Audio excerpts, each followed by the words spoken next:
Hi everyone, in front of me I've got REALME C53 and let me share with you how to enable the Google backup on this device.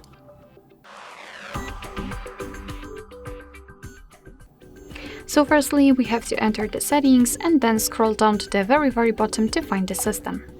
Now let's tap on backup, and as you can see we will be immediately transferred to this Google account section, so simply tap on add account and make sure that you've got the internet connection because it is required. From this step we can either create a new account if you do not have your own yet, or simply type your email or phone, so let me do it. And a quick disclaimer, you do not have to enter the full email address, just the very first part of it before the @ symbol, because as you can see it will be auto-filled. So here we have to enter the password, and let me do this out of the screen.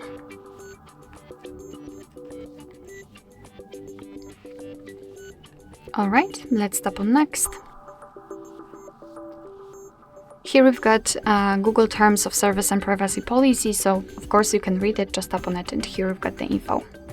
Let's tap on I agree after reading.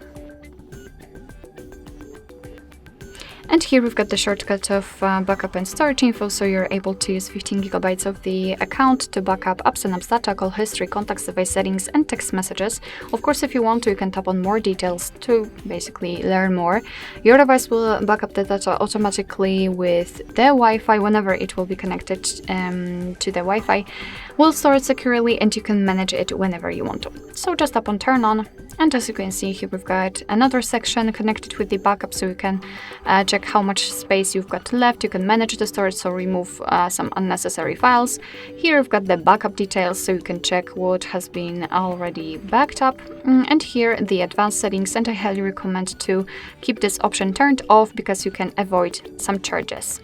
So to finish everything, tap on backup now, and basically your device will back up the data. As you can see, we'll have to confirm it with a screen lock. Alright, so that'll be all. Thank you so much for watching. I hope that this video was helpful, and if it was, please hit the subscribe button and leave the thumbs up.